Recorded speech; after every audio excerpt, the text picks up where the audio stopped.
प्रदेश के एक छोटे से गांव सूरजपुर में रामदास नाम का एक किसान रहता था। उसका घर मिट्टी का बना था। आंगन में तुलसी का पौधा और सामने एक छोटा सा खेत फैला हुआ था।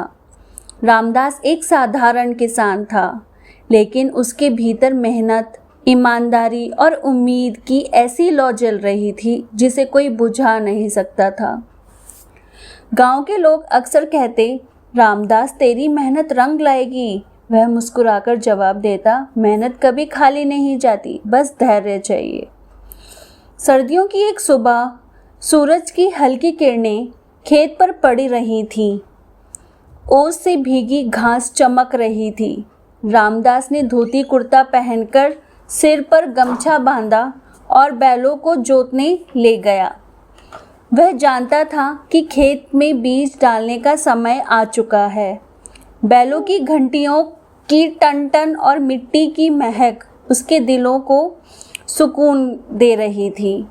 उसकी पत्नी गोमती घर से आवाज़ लगाती, सुनो, रोटी और गुड़ साथ ले जाना, खेत में भूख लग जाएगी। गांव में उस साल बारिश ठीक से नहीं हुई थी। कुएं का पानी भी कम हो गया था।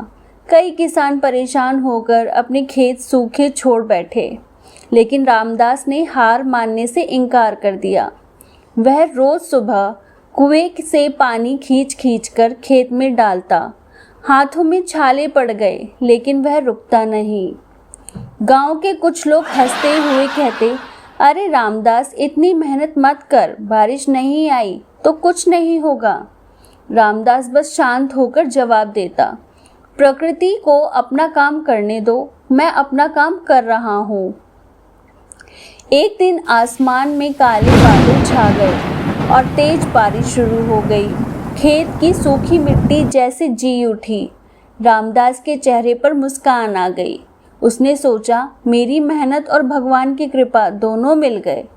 कुछ ही हफ्तों में खेत में हरी हरी फसल लहलाने लगी। सुबह वह खेत में खड़ा होकर फसल को हवा में झूमते देखता और बच्चों को कहता, देखो बेटा, ये हमारी मेहनत का फल है। लेकिन किस्मत ने एक और इम्तिहान लिया। फसल पकने ही वाली थी कि गांव में टिड्डियों का हमला हो गया। कई किसान अपनी फसल बर्बाद होते देख बैठ गए, लेकिन रामदास ने परिवार के साथ मिलकर खेत में आग जलाकर धुआं किया और ढोल थाली बजाकर टिड्डियों को भगाया। गांव के लोग यह देखकर चकित रह गए कि उसकी ज़्यादातर फसल बच गई। कटाई का समय आया। सुनहरे गेहूं की बालियां खेत में चमक रही थीं। रामदास ने बैलों के साथ फसल काटी और अनाज के ढेर देखकर आंखें भर आईं। उसने गांव के गरीब परिवारों में भी अनाज बांटा। लोग कहते, रामदास तू सच में दिलदार है। रामदास बस मुस्कुराकर बोला, जब खेत हमें भरता है तो हमें दूसरों का पेट भी भरना चाहिए। अगले साल गांव के पंचायत ने रामदास को साल का आदर्श किसान चुना। मंच पर उसे माला पहनाई गई और सभी ने तालियां बजाईं। रामदास ने सबके सामने कहा, किसान की सबसे बड़ी ताकत उसकी मेहनत और धैर्य है। मौसम कभी साथ दे या ना दे, लेकिन हम अपना काम कभी नहीं छोड़ेंगे। रामदास के खेत से गांव के और किसानों को भी प्रेरणा मिली। अगले साल सबने मेहनत करना शुरू कर दिया। गांव में खुशहाली लौट आई। मोरल ऑफ द स्टोरी, मेहनत और धैर्य से बड़ी कोई ताकत नहीं। हालात चाहे जैसे भी हों, सच्चा इंसान कभी हार नहीं मानता। आपको मेरी वीडियो कैसी लगी कमेंट करके ज़रूर बताइएगा, और मेरी वीडियो अच्छी लगी हो तो लाइक, शेयर एंड सब्सक्राइब ज़रूर करिएगा।